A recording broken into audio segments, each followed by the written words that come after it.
debating if I should dress up, and I'm like, I'm pretty sure he's coming in a Hawaiian shirt, so jeans are fine. It's a nice Hawaiian shirt.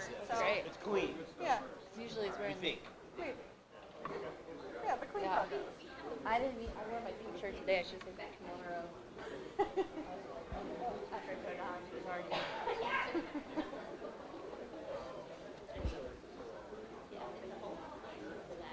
Your mic's gonna go live. Remember. We'll talk about how bad you hate your colleague.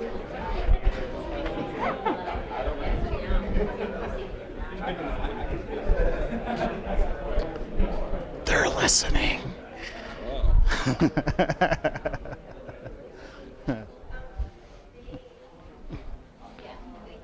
Well, we'll sit over here. Yeah, you just take it from the top. Yeah, read them. All right, without further ado, let's go ahead and get started. I'm happy to introduce Dr. Rory Becker. Rory grew up in eastern Montana near Circle, which, though completely based on objective evidence, is the most rural town in the U.S. He advised, and this is again, what he advises us to do is go ahead, Google town in the U.S. furthest from a Starbucks and see what pops up. Rory left the pumpkin spice latte-free plains of eastern Montana to get a BS in anthropology from Montana State University. Go Bobcats. An MA in anthropology from Western Michigan University in Kalamazoo.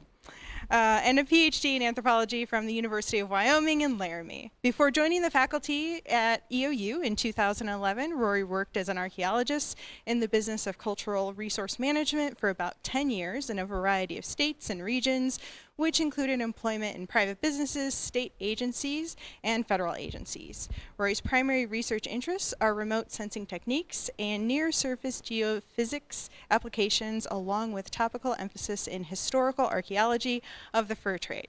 And I'll go ahead and turn it over to Rory. Thanks.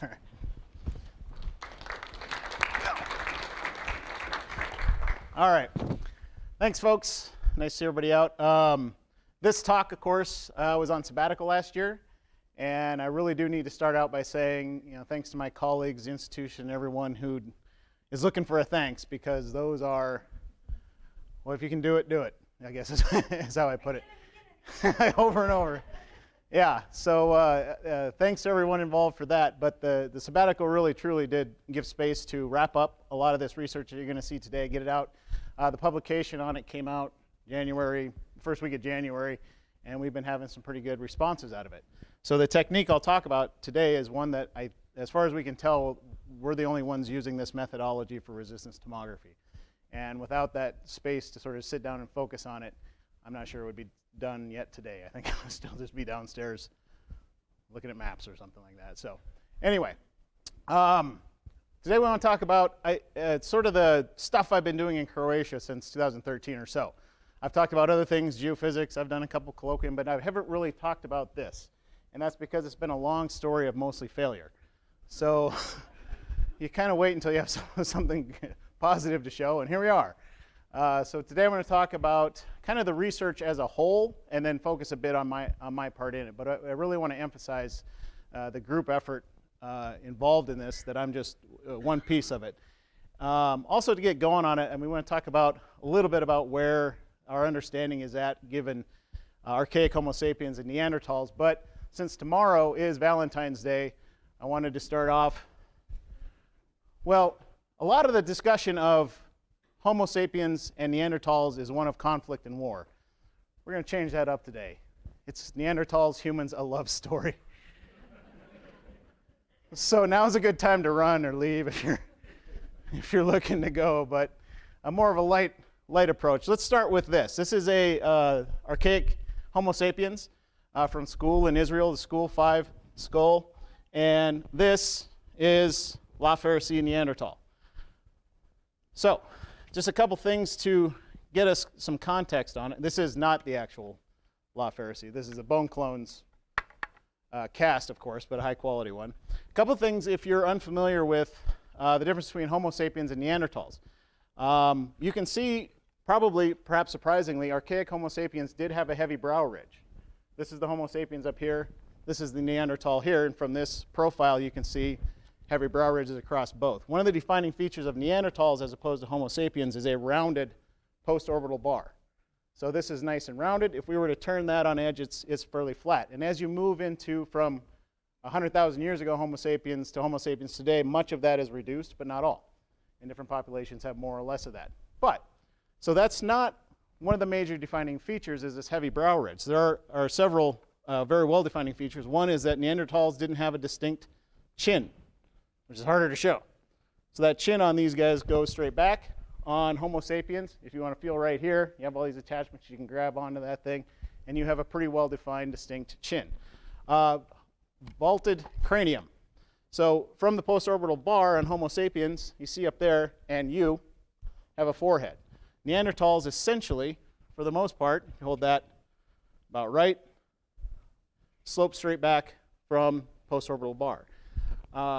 Other defining features, Neanderthals have what's called an occipital bun. So this mass right here for muscle attachments is pretty well protruded as compared to anything we see on either archaic or modern Homo sapiens. So a couple general things to note, though, when you're thinking about Neanderthals. Keep in mind that they had a larger cranial capacity than modern human populations.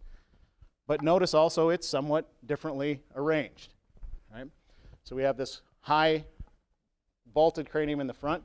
They have quite a lot of mass towards the occipital area. But if you've not seen or become familiar with any of these skulls and casts, when you take a look at the fossils between 100,000 years ago humans, 200,000 years ago humans, and now very recently 300,000 years ago Homo sapiens, the fossil record shows distinct differences between the two. And we've worked with that for quite a long time. But that's been challenged at times. So one of the first to do this was Fred Smith. Now, Fred Smith came up with the assimilation model in 1989 or first proposed it. Prior to that, you're probably most familiar with, or you've heard the out of Africa hypothesis. Out of Africa said, well, Homo sapiens developed into fully a species in Africa and then radiated out of Africa. And everywhere they went out of Africa as they left and populated much of the middle portion, temperate portions of the old world, wiped out former hominins that were in that area. So complete replacement. It was about late 70s, 60s and 70s that a guy at the University of Michigan named Milford Wolpoff started changing that idea a bit because he said the amount of biological diversity that we see in modern humans is a little bit more than what 100,000 years or 150,000 years would allow. Of course, we moved that back now since his writing to 300,000 years with recent finds. But he started to develop a thing called the multi-regional hypothesis. And what that said is that Homo sapiens came out of existing hominin populations in those different regions. And there was enough time depth there to allow for biological diversity that we see today across all these spaces. What are we at, 8 billion people now? Something like that, give or take a couple million or so, that was well represented. So that was popular for quite a long time. But in 1989, Fred Smith proposed differently. He said what he was proposing became known as the assimilation model. But this was kicked around, and Fred was pretty well beat up through the 90s until the early 2000s. He kept proposing this based on some of the features he was seeing in Neanderthal fossils. And he proposed that when humans radiated out of Africa, it wasn't a complete war-torn landscape anytime they came into contact with other hominins. That at times there was cooperation, and at times, well, you get the idea. But that wasn't a very popular view until into the early 2000s.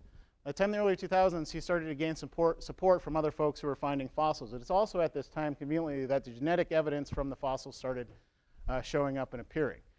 Fred Smith, coincidentally, was also one of the first people. If you saw the last colloquium I did, we do monochrome UV imaging. Fred was one of the first people I was able to image with that camera because he was having some skin cancer problems, so I took pictures of his face, and we all kinds of crazy stuff in 2015. So that's Fred Smith, but in monochrome UV. No skin cancer. That's a complete side note. But Fred predicted, in his modeling in 1989 that we should see gene flow across these populations. We should expect to see shared traits. And of course, at that time, he's working with the fossil evidence. And it wasn't until much later that we started to get genetic evidence. And in 2010, in Denisova Cave in Siberia, the most sort of definitive piece of this evidence came along. They found a finger bone in particular with a good sequence of DNA that showed a blending of what is distinctly human DNA and was distinctly Neanderthal DNA. And from that, the assimilation model has been pretty heavily investigated, I would say, along both the genetic and fossil lines since that time. So to answer the why now, because the why now piece comes in is that the technological advance of doing genetic sequencing of fossils, both Neanderthal and humans, has moved along to a point where also we're finding more hominin fossils today. The rate is much faster than it has ever been in the past.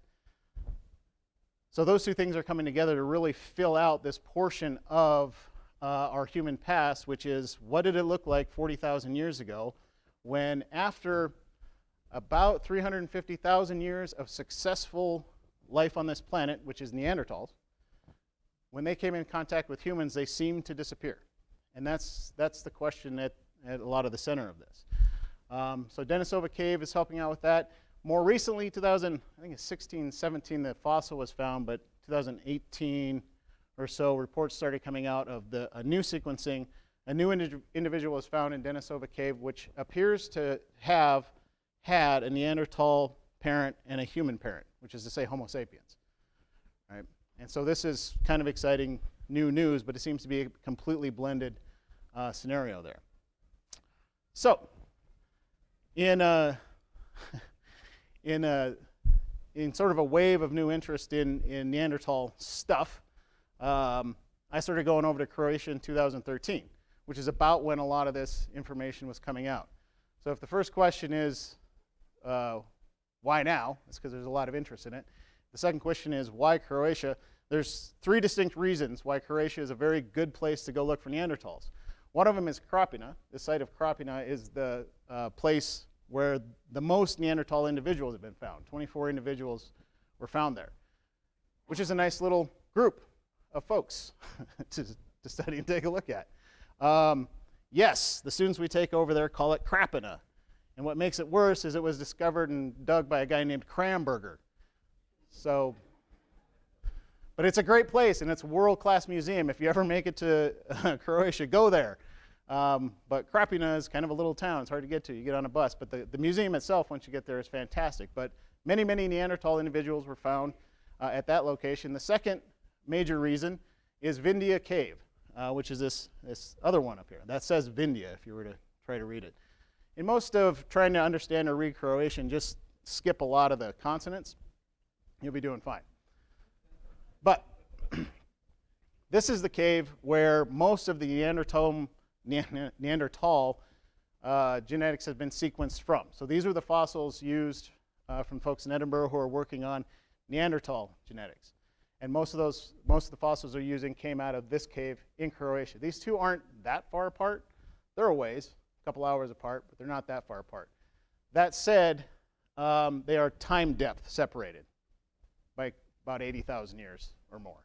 So don't look at these two caves and think they're associated sort of contextually.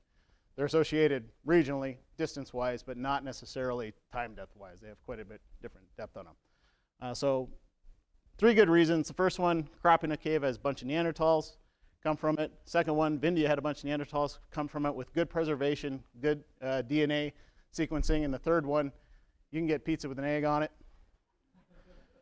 anywhere you go, and it's awesome. So, some good food to help you out. Always works. All right.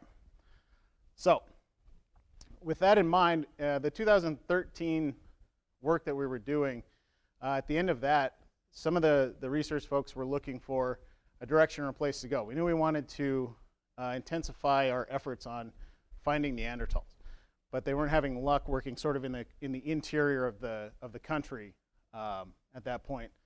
So they kind of changed focus, shifted gears a little bit, and put a research team together that comprised some different people. One of the things, so these are some of the field schools when you go over there, some of the folks that help us out working, a mix of Croatian students, American researchers, German, Italian, other couple countries to throw in there. But one of the things you should notice on this day right here, it's in the upper 80s. It's pretty sunny. People are out there swimming. We would go swimming. 100% of the people wearing coats in that picture are the Croatians.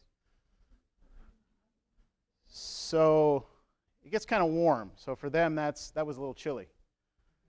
Almost 90 degrees, 100% humidity, and everybody's out there swimming. Coat, coat, coat, coat, coat. And we're like, no. Sound right, Cody? Yeah. So Cody's right there. Hi, Cody. So Cody was there to experience some of this.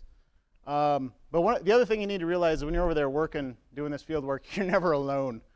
It's like this group of folks in a 2-bedroom flat. So, you get real comfortable with each other. But the research team itself consists of Jim Ahern and Ivor Jankovic, who are physical anthropology specialists who work in paleoanthropology, specifically on Neanderthal work. It's also convenient that both of those folks are Fred Smith's students. So if you want to know why we're really over there, that probably has a lot more to do with it than anything. And I was Jim's student at Wyoming, so he's at Wyoming. But we also have a member of the team who is a geomorphologist that specializes in cave work, and her name is Katerina Garameta, and you may have seen her before on this poster for whatever reason. I don't know, but that's her. So if you're wondering what our values are, you could ask Katerina, and she's actually digging in Romaldo Cave, which is one of the caves we'll talk about on here today. So we have paleoanthropologists, we have soil specialists, sediment specialists, we have faunal analysis specialists, a guy up in England is working on those portions. We have Giovanni, he's an Italian guy who works in cave sediments as well. And then we have just me. So my role in this is remote sensing, to take a look and try to see what might be beneath the ground. Now, as much as the Croatian folks I work with want to exist a bone detector or a fossil detector or a Neanderthal grave finder, that doesn't exist. So the single reason I got involved with this research and am still involved in the team or am part of it is that the question remains, where should we dig a hole inside of these caves? With limited funding and time, when you plop down an excavation unit, you have to dig it through to the end. And if that's going to take 2 to 3 years, that's a good portion of your project. So if we're not on sediments that are deep enough or have the potential to have materials that might date back to the Mousterian or the Middle Paleolithic about 40,000 years ago, then that can be problematic. So my job specifically is to employ whatever types of remote sensing I can to get at that question, sediment depth estimates. If you've heard some of my other colloquiums and talks, we talked about imaging and geophysics before. This is the LiDAR image of Fort Union, New Mexico, where we did a bunch of work, and this is one of our students, Kalia, who's out there collecting magnetic susceptibility data in her giant floppy hat in 114-degree weather when 10 minutes the battery melted inside of that thing. So it was hot. So this is more of what I commonly do, but in North America, the questions are a little bit different. Here, we employ magnetic survey the most. It's kind of the workhorse of geophysics for sure. Gradiometer, magnetic susceptibility, viscosity, they all get you onto what's going on, or a broad range scope of what's going on with the site. But they don't address the questions that are being asked in the caves in Croatia. For that, we're using earth resistance tomography. we're not using ground penetrating radar, which I want to talk about again in a bit. But if you've heard of any of these, it's probably radar. Just know that radar is a part of this list, but it's the one you often use when you get right down to the end. Radar is the one you use when you've winnowed down to knowing where something's at and wanting to check it out, for the most part. So, resistance tomography can be set up in a couple different ways. The main way it's used in the United States is like this, an area survey. You can see this guy's got the meter on here, and there's 2 probes across this bar. Now this just happens to be Nevin. We were working on a site in Croatia, on a Roman site, and this is really, really well suited to things like a Roman site where there's foundations at a given depth beneath the ground. So you stab that thing in the ground as you move around in square grids, and it gives you a broad-based look across that area at a fixed depth. So for instance, at Fort Union, this Rodan that sits out here to the northeast is one that we investigated with that exact technique. So those probes sit at a fixed distance apart, and you sample across whatever area it is you're moving across, or that you designate. Here was 33 acres of magnetic survey that we did. This is much slower. So here's 2 30 by 30 grid squares of resistance data that shows these structures, which is more or less, they tell us they were fire places of sorts underneath of this embankment where soldiers would be able to stay. So there's an underground portion to this. So using the resistance survey in the area method going across, you get a fixed depth, but across a wide area. And it, of course, can have nice results depending on what you're after. But that's not the question. The question for the caves is, where should we dig and how deep? So we have to change things up quite a bit. So we use the same machine, the same meter, in a very different mode, in the tomography mode. Each of these systems is a 4-probe array that we use, and what we're using on the caves is called a pole-pole array. This is a schematic of a pole-pole array. The key portion to this is you have your area of interest and you set up a straight line. If this was our cave, we might want to just set up a line right here, straight down, to see what's going on with it. So we're going to survey this area in a straight line here. What you have to do with the other 2 probes is set those out at infinity, which is a ways off. But in terms of resistance, it's 20 times the maximum distance of the probe spacing here. So if I have a 5-meter spacing, my maximum probe spacing here is 5 meters, then I have to get over 100 meters away with my other 2 probes and then separate those by that amount again. So we chose this probe array for the caves because as compared to things like a Wenner array or Schlumberger array that are all in line, in other words, all 4 probes will go in line, you lose a couple hits. You lose a couple stations along your line. So on that array, you would set up all 4 probes where you want to take your reading, move all 4, move all 4. And you lose a little bit on one end or the other, or each, depending on your probe array. With this one, you'll capture all the stations, which we felt like was important because the space is limited in there. Even though it's a little bit of a pain in the butt to haul hundreds of meters of cable up to a cave and then spread it out through the thorn bushes to get it out that kind of distance from the cave or where you're trying to work. The way this data looks, or the way it operates, is you set up a line, like we've talked about here, and you have your starting station. Let's say we're going to go 10 meters. All right? So we go from 0 to 10. 10-meter line that we're going to do. Starting your first station, you figure out what you want your interval to be. This will give you your data density. So when we started this work, the first collected at the Kličevica in 2014, I was working with half-meter intervals. That will give you your data density across the profile. And the other thing you need to figure out in designing this type of survey is how far you want your maximum probe spacing to be. Because the depth measurement is a factor of how far spread those probes become. So an example of it's there. Hopefully you guys can see some of this over here. But if I set the probes here and take my first reading, it reads halfway between and in a pole-pole array about as deep as whatever the spread is. So if I'm doing a half-meter spread, it reads about a half-meter down. The next reading I take, I leave this one here, and I take the next reading at a meter. The form of the array continues to be the same, and it reads halfway between and about that same depth. And then you continue on readings until you've reached the end of your design.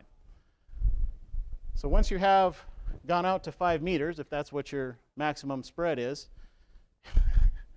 you come back here. After you move all the way out here and feel like you're really going places, come back here, move this probe up to this station, and do it again. And again. And again. So seeing the shape of that, which is represented on the upper right up there, that's why these 2D depth profiles have what they call this battleship hull shape to it.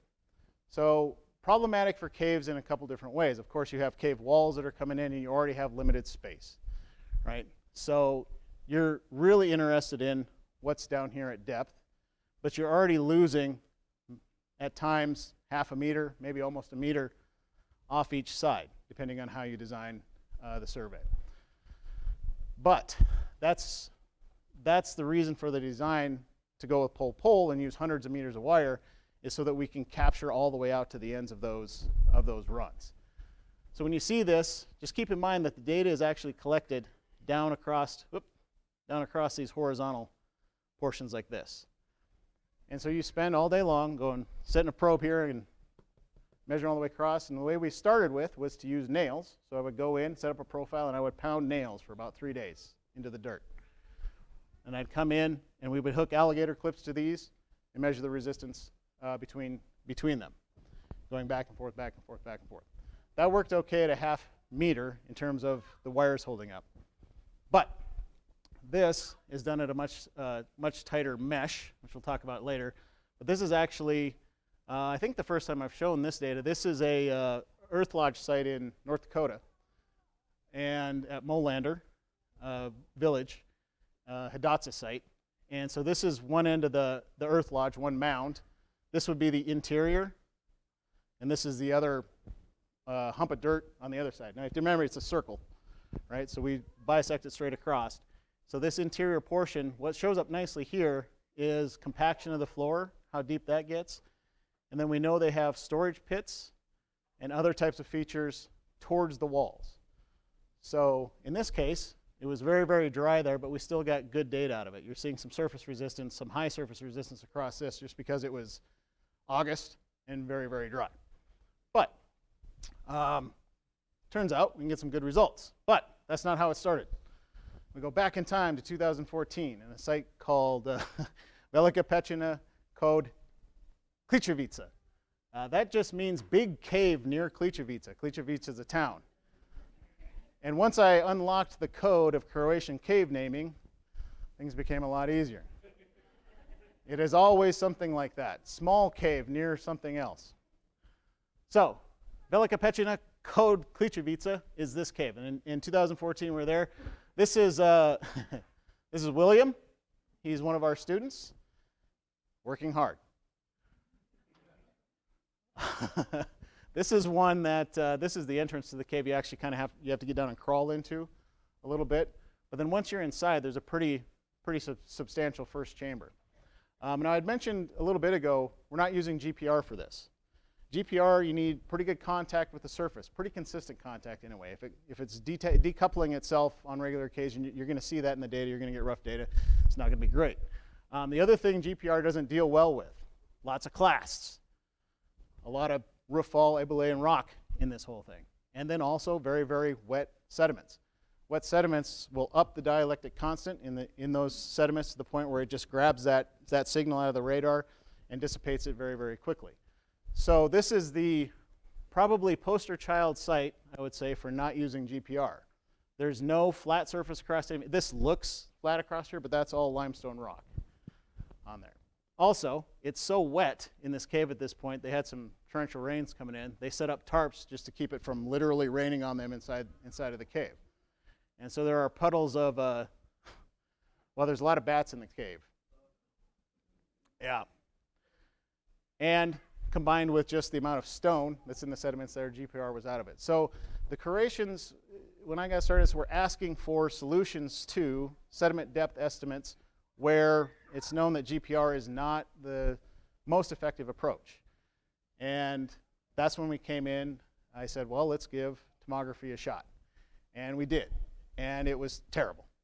So these are some of the results from Kličevica. From that site that we were working in the back. These are 10-meter long profiles. I was using half-meter intervals, so between each of the spacings. And then on these, it looks like I went out to 3 meters maximum spread. So 3 meters maximum depth on this. And in looking at these, they look pretty good. They look like they might mean something. But they don't. This data is not really worth looking at. We dug a trench along where we had each of these profiles set up, trench G here, and there's a Siga layer, which is flowstone. These caves have a lot of flowstone to them. There's a Siga layer right across here about 30 centimeters down, and then about 10 centimeters below that, 15 centimeters in places, there's the bedrock.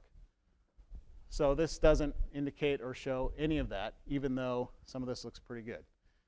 So when this showed up, my first reaction to it is that I don't like it. And the reason is just because it's too pretty. Right? It's too uniform. It's too whatever. It doesn't look like sediments look. And so that wasn't too great of a project. So the next year we had the field school coming up, and we did get funded for 3 years on a very different project. The Kličevica site is down here near Zadar. Previously I had been working near Josip Dol and on a Roman site here, Venica. Baracheva cave is over here. They're doing some work over there. But in 2014 to 16, they started on a new project. Actually got it extended to 17. But we picked 4 caves in what's known as the Lim Channel. And what's great is in Croatian, that's called the Limski Canal, which I just love to say. It's located here, not far from Trieste, so we're not far. A bit, Croatia, this is the Istria region from Rijeka over this peninsula a bit. And it is basically East Italy. And in fact, up until the end of World War II, it was Italy. So the signs here are both in Italian and Croatian. All the folks we work in speak both languages basically natively. So we work with people whose grandparents are Italian, very, very Italian, and they themselves are very, very Croatian. So sometimes it's strange to walk around there. But it's not far from Italy itself. And I think it's the case that starting in mid-June and going through the end of August, the entirety of Austria and Germany drives through Slovenia and comes here. Because you can't get, it's a heavily, heavily touristed place. And it's all for these Mediterranean beaches on here. So in addition to that, when we're in the caves, Romaldo's a tourist cave, and Abri Cantia is a place where people come climb all the time. There's bike riders come by. They're always coming and asking us things. I've used more German in Croatia than any other language, because 9 times out of 10, you're speaking to somebody in Istria, they are speaking German to you in the summer. And when they don't, then it's Italian. And then I wonder why I've been trying to learn Croatian, when all the Croatians I know speak English. So we selected these 4 sites along this canal because this area, remember, we're interested in human-Neandertal interactions. That's the broad-based goal of the projects. So the funding calls to take a look at sites where at peak interest for that, or peak potential for that. At the time, 40,000 years ago, this shoreline would have been down somewhere around in here. So at that time, at the time that we're talking about when we talk about these sites, even though we are now right near the water, there's the view from Abri Cantia, and there's the Lim Channel coming out here, and Abri Cantia is this one right here. So that's you looking right to the west out of that. So even though we're working just up from the shoreline, that shoreline would have been anywhere nearby at the time we're talking about the occupation of the site. These sites would have been occupied basically on dry land, but this would have been a very nice plain to be on. Also, geographically, any sorts of people, Neanderthals or otherwise, would have been able to move through this region a lot easier than coming up through the mountains, and especially as glaciers were coming in down from the north. So this was sort of a pinch point, if you will, for travel in the region 40,000 years ago, and it was a particularly nice one since this would have been a lush sort of open plains area. So along the canal, what they found is that, I mean, these caves are known. We didn't discover the caves, but these caves, there's cave systems along a lot of this canal, and they all appear right here about this midway up point. So whatever geological processes were going on that helped cave formation, they all were kind of very consistent across this whole canal. So we have those 4 caves. They're all about halfway up. The great part of that is in the morning you walk, depending on which one you're at, you walk down to your site. And then after you work all day long in the heat, you get to walk out, which is like straight up or straight down.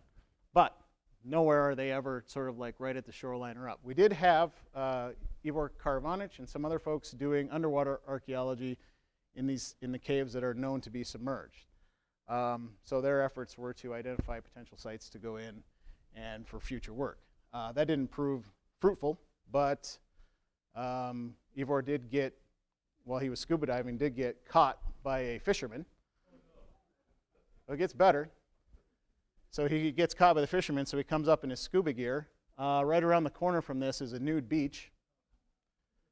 So he surfaces to a very nude beach guy who caught him as a fish. Also, this looks like kind of a nice area to work, and it is, it's great, but these are oyster beds. And the oyster processing plant is like right here. And that stinks a lot. So you spend a lot of time with that. Other than that, it's a pretty great place to work.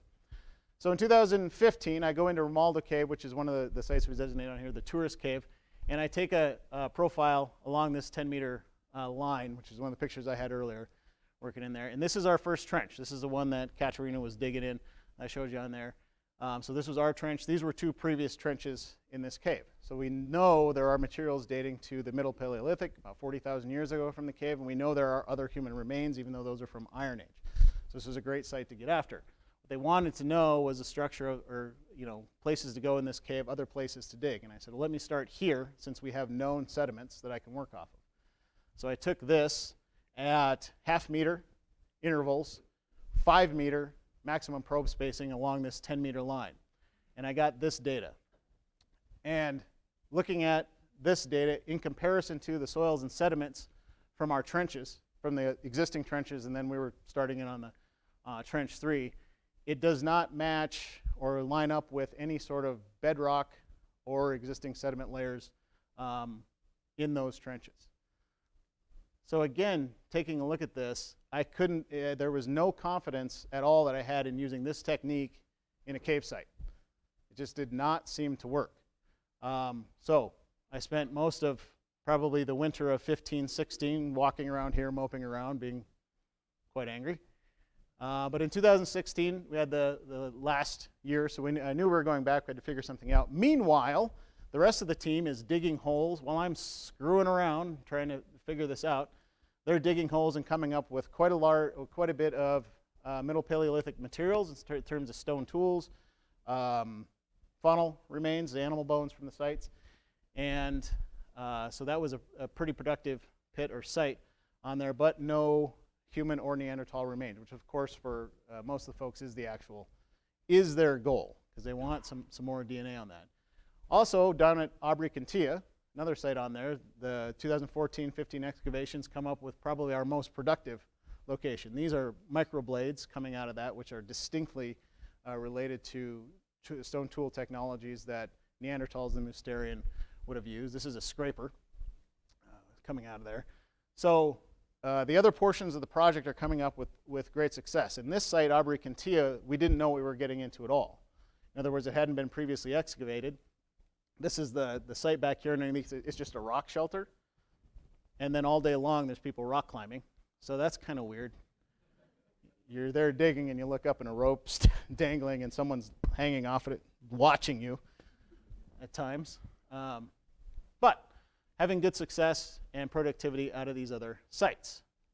So in 2016, I go back and I got kind of assigned to Pecina Kod Ravinsko Selo 1. So the cave near Ravinsko Selo, which is again just a town. Remember the code. The nice thing about this, or what turned out to be nice, is this is a situation we have almost as much area outside of the cave to work with as we have inside of the cave. It's just a single chamber cave that's about the size of this room, give or take a bit. So inside is quite a bit of space, and outside is quite a bit of space. So I ran profiles all over this damn thing. And inside the cave, though, is this. A fairly terrifying altar to some dark god. So we did the only thing we could think of. We offered it cookies and whatever that is that I'm doing.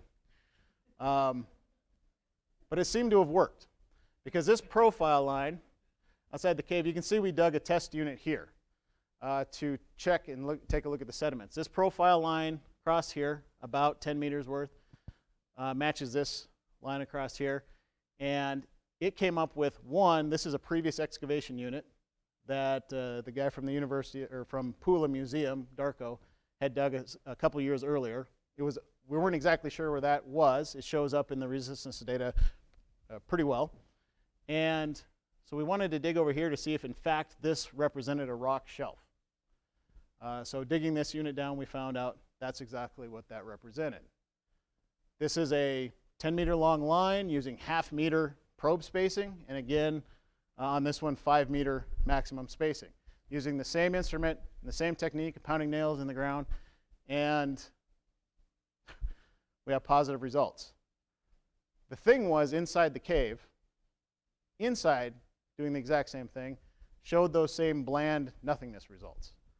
So part of the problem, or part of helping figure out this frustrating portion, was to say that there seems to be something with the sediments inside the cave versus the sediments outside the cave, where we can get results from definitely drier sediments outside and much wetter sediments inside. So I used inside the cave at this site, I used all types of settings on the equipment. I did upped the sensitivity, I upped the frequency, I changed the hertz around.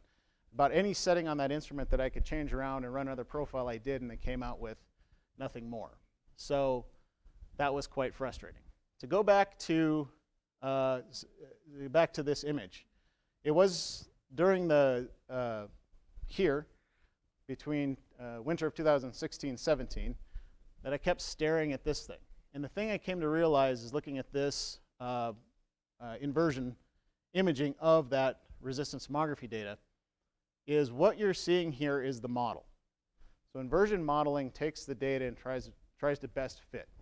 You can see on here error. The error at 18 is quite high. And looking at this over and over, and as I was doing some test modeling or forward modeling using the software we use for this, what became apparent is that what you're seeing is just the model. And the data weren't having a very significant effect on showing us anything past what the model was doing. So it was a little too rigid.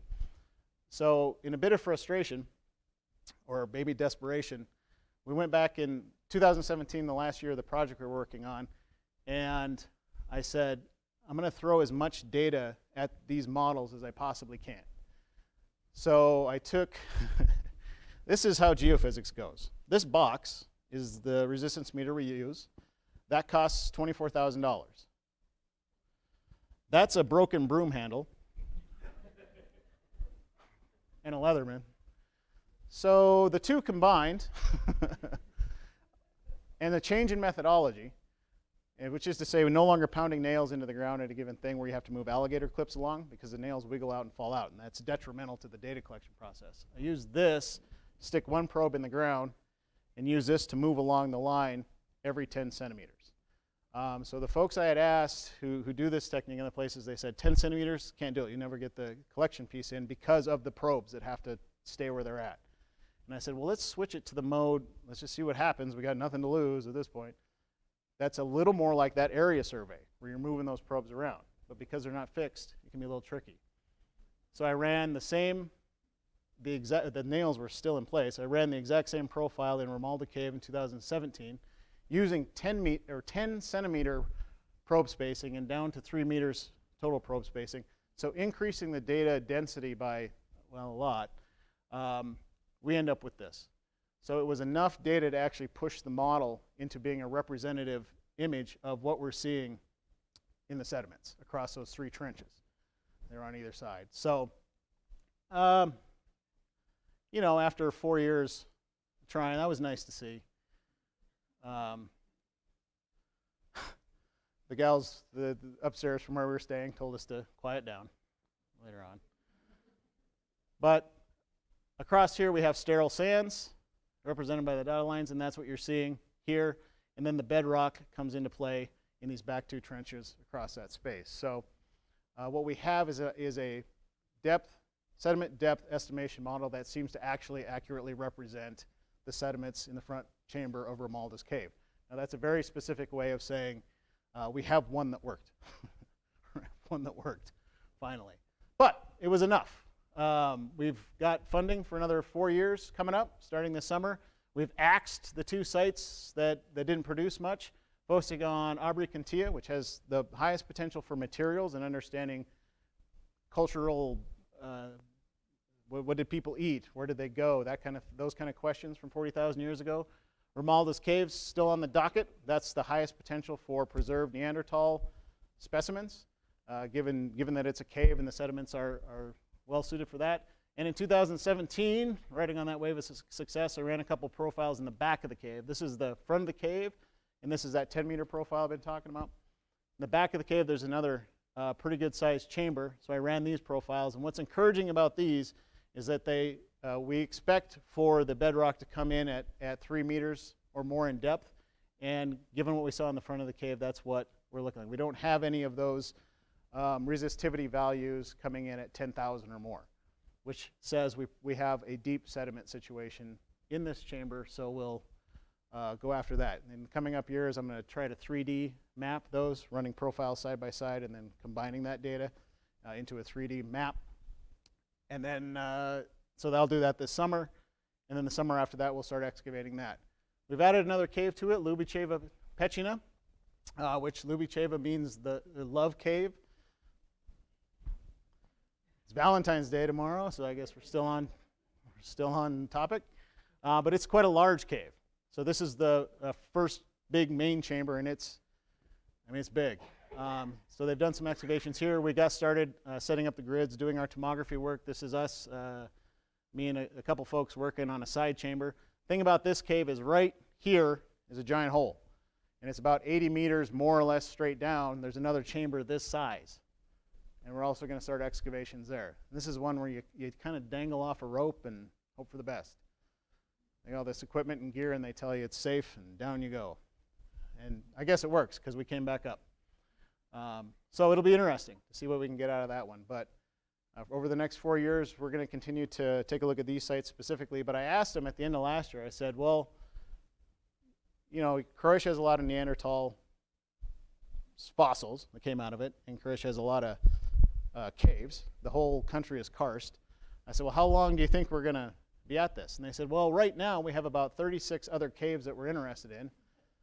And then past that, I guess we'll see, but maybe we'll be dead. So I don't know that this stops, but it is kind of interesting.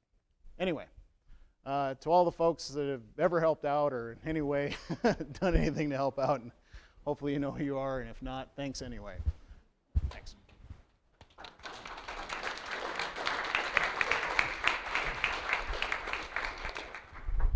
Thank you, Rory. Sure. We have a few minutes. If people have questions they'd like to ask, I can come around with the microphone so we can hear it on the recording online.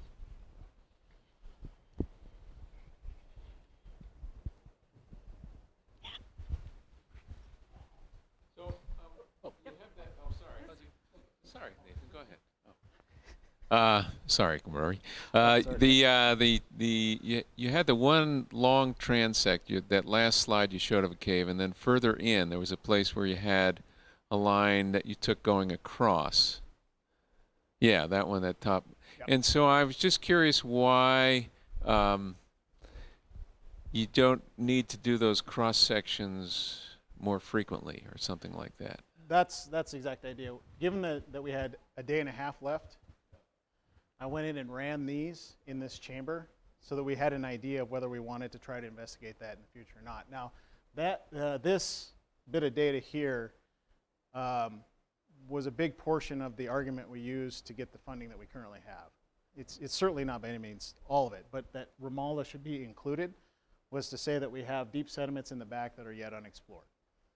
Now back here, Malez in the 60s did some excavations and has Mousterian material from further back in the cave.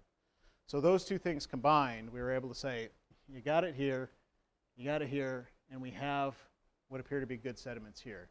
So given the time we had, it was just to see if we should make that argument. And we used those data to do it. Is that kind of what you're getting at? Sort of, yeah. Just the, the necessity or the confidence that you have in sort of a single transect line. Yeah, that had to do with the time left, day and a half. Now, this summer I'm going to come in and I'm going to run parallel lines across this, and that's where I'm going to try to build a 3D map, essentially, of those sediments. It's going to take longer because I got to go deeper. I got to spread further than 3 meters, and I got to get down to probably about 5 so we have a good view of that interface with the bedrock. And in order to do that, I'm going to need a little more time. I knew I didn't have the time at then, so I said, let's see what's at 3 meters. If it's sediment, we'll go with it. So that's probably a little more what you were asking. Oh, I had some curiosity on what you thought might have been making the in-cave measurement so hard. Was it, you think it was the kind of soil that was in there, or maybe reflections off the roof or something like that? I think it was that altar. Oh, yeah. I don't know what that is, but it worked. With limestone and a wet situation, you have a lot of salts available. So this thing is basically a really sensitive soil moisture meter, if you want to think of it that way.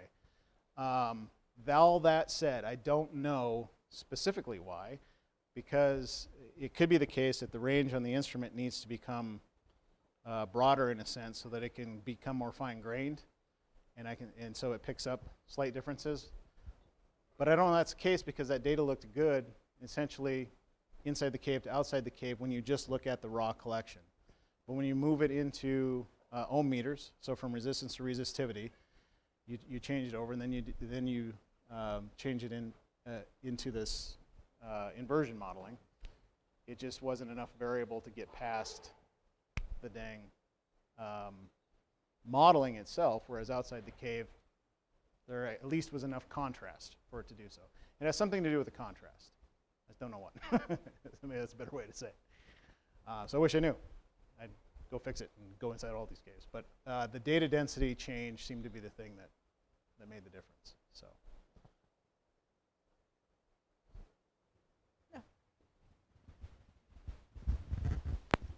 All right, I'm gonna ask a real naive question because they're cool pictures, but I don't really know what you're doing.